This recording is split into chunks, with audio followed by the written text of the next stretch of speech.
Week 5 of the National Football League. Rick Darcy here from Costa Rica. Week 4 wasn't too bad. Denver -3, easy. Oakland had a nice game against Baltimore, covered. You had the Vikings dominating the Giants. The one game that made me mad was the under in my squad, Seattle Jets. It was under in the fourth quarter. Averill hits Fitzpatrick. The ball looks like it was thrown. Somehow it went forward 15 yards, and that's no hyperbole. Jet receiver picks it in, runs it in for a touchdown. Game goes over. Kind of a bad beat. That game was definitely an under game. But Rick Darcy here, live from Costa Rica. First game we're going to take a look at, Week 5. Jets at the Steelers. Got to lean towards Pittsburgh here. Decker is out. Revis is doubtful. And with the Jets being so good at stopping the run, I see Ben Roethlisberger just lighting it up through the air. Fitzpatrick, 11 turnovers last couple of games. That's terrible.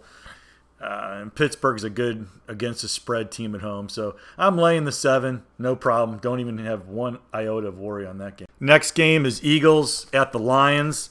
A lot of people think this has gotten to be a setup. The line's up to 3.5.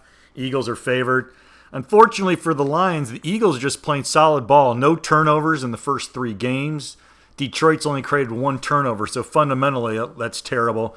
Detroit is also just really beat up, as you can see. Ansah is out. Levy's out. Ebron's out, the tight end. Marvin Jones has a sore foot. You got a couple other factors, as you can see, the revenge factor. Eagles got blasted last year on Thanksgiving, 45-17, I believe the score was. And then with Jim Schwartz coming back, you know he knows Stafford, strengths, weaknesses. He's going to probably blitz him quite a bit. I just see the Eagles winning by double digits in this game. I just think that Detroit's just packing it in. So take the Eagles. Lay the 3.5 on the road, which I typically don't do, but I did do it last week. Laid the 3 with Denver at Tampa. But anyway, take Philly. Next game, you have New England traveling to Cleveland as a 10.5-point favorite. Obviously, Brady is back for his first game. Looks to be mad. I don't know how much rust is going to be there. But anyway, let's get down to it. New England is 2-6 against the spread in the last 8 on the road. But again, Cleveland kind of offsets that with 1-6-1 against the spread in the last 8 at home. The one thing I do like about Cleveland is they're the best running football team in the National Football League. Yes, you heard that right. Isaiah Crowell, 6.5 yards a carry. The guy can really blast. And then you got Duke Johnson, is also averaging over 6 yards a carry. New quarterback Kessler in there. If he just kind of manages the game, draw it out, pound the rock. New England is susceptible to running the ball or against the run.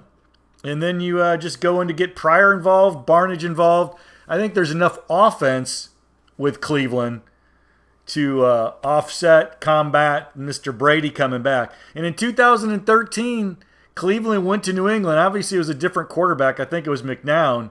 And lost 27-26 late in New England as a 10-point dog.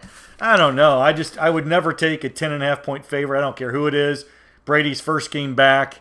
Cleveland has enough. I think Hayden's coming back. They have enough on offense to hang around this game. Maybe get a backdoor cover. 10.5 is too much. Not a huge play, but definitely like a home dog, and I'm taking Cleveland.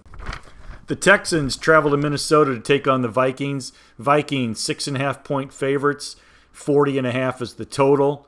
Houston, got Braxton Miller coming back. Hopkins, Will Fuller, not a bad trio of wide receivers. The Vikings, from a technical aspect, in the last 2 years, 4 games, 12-4 is a favorite. 14-5 at home. 8-1 in non-conference, 10-3 against the spread when they're playing a team with the winning record. I do like the technicals for the under, and I've been riding both of these, so this isn't just new news to me. Their under is 11-2 when they play a team with the winning record, and now they're 10-0. The under is 10-0, and when Minnesota wins consecutive football games. So when you look at those, problem with Minnesota right now is Diggs is out, which is really going to hurt. A lot of this is going to be ball control, field goal games. So I'm still going to lead to the -6.5 with Minnesota very lightly, and also lean slightly to the under 40.5. So you just can't go away from what the Vikings are doing, and you can't trust Osweiler either. Another game on the docket, and what should be the highest scoring game And probably most exciting, San Diego travels to Oakland. Oakland is a 3.5-point favorite. The total is 50.5. Oakland is not a very good home favorite. 2-5 against the spread as a favorite over the last 2 seasons in 4 games. So it kind of works with what David Carr's been there. Now San Diego, during that same time frame, is 5-0 against the spread as a road dog of 3.5 to 7 points. So kind of looks pretty good for San Diego there. One of the problems with the San Diego, though, is they lost Jason Verrett, the all-pro cornerback.